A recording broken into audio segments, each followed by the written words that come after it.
Hello there, YouTube.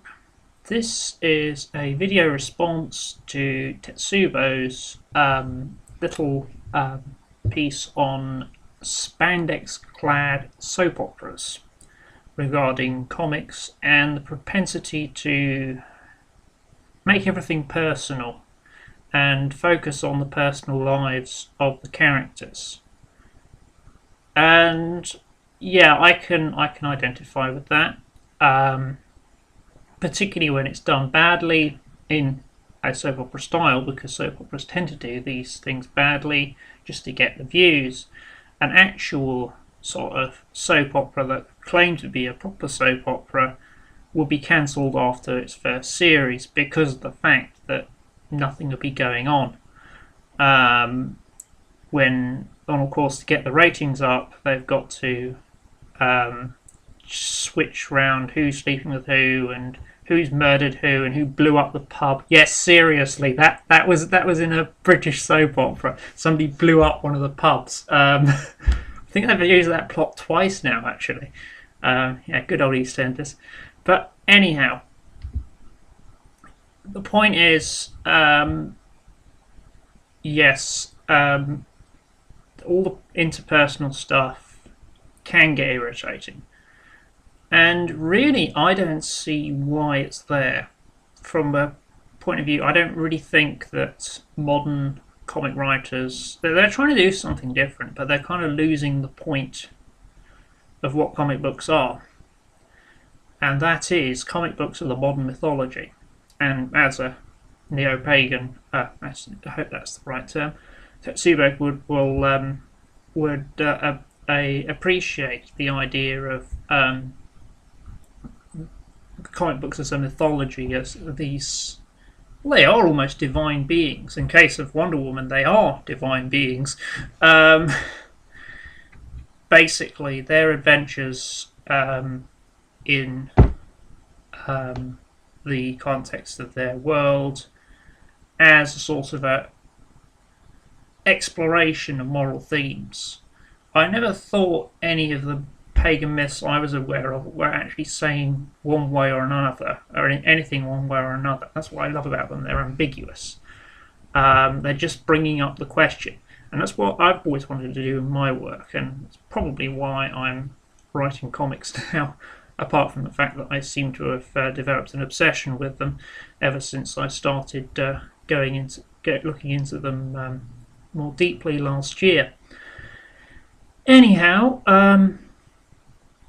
yeah, I think the development of the personal story getting becoming more important, it's really a Marvel invention, because of the fact that in most of the sort of the early DC comics, you won't see much about the person.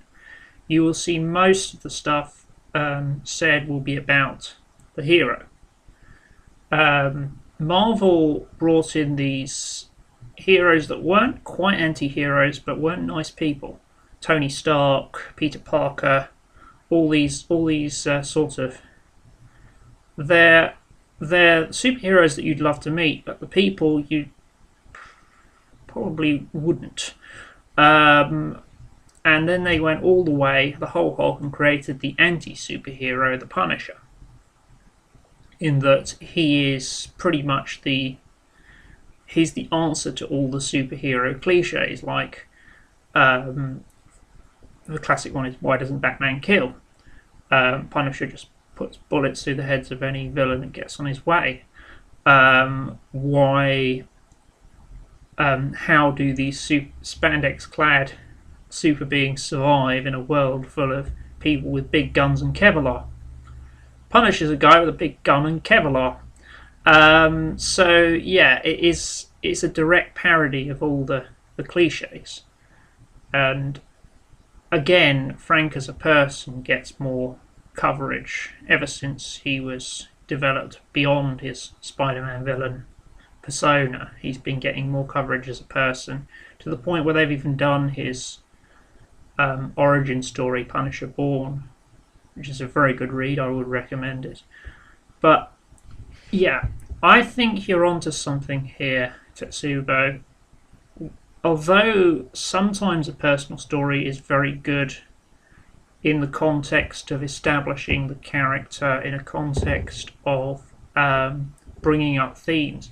Penguin, Pain and Prejudice, my review of which is on the Fatal Error Network, is a classic example of this. It is pretty much, well, it's not quite what it was billed, the rom-com of a penguin. It's a detailed look into his origin story, contrasting that with the present. His sort of beloved mother dies, and immediately on the in the sort of pain of that, he runs into this blind woman getting bullied by a bunch of kids, beats the crap out of the kids, and yeah, there we have Cassandra, who is the penguin's girlfriend, and I think has great potential to appear in future comics. Anyhow, that's just my thoughts, my rather eclectic mix of thoughts. I think comic books work best in the DC tradition of modern mythology, and the further we keep away from the soap operas, although some of the soap opera stuff works, with Harley Quinn is another example. I mean, mostly it seems to be the villains it works well with, because it helps to explain why they are. But with the heroes, you don't really need to know that much. Yeah, I'd agree. The central focus of the story should be how awesome these people are. And although I'd say that makes the villains the better characters, the villains have always been the better characters. Frank Gorshin on the set of Batman the TV series said, "It's not." He said to Adam West, "It's not you and Bert who make this show. It's all us villains. We are the stars of the show." And he had a point, because it's Burgess Meredith, Frank Gorshin, to a lesser extent Cesar Romero, who've had the biggest impact on the characters in the comics. And Judy Newmar, of course. Not Adam West and Burt Ward, whose portrayal is now somewhat outdated. Anyhow, that's just my thoughts. I hope you enjoyed that. Very good video. Would recommend watching it. And put your own thoughts up there as well.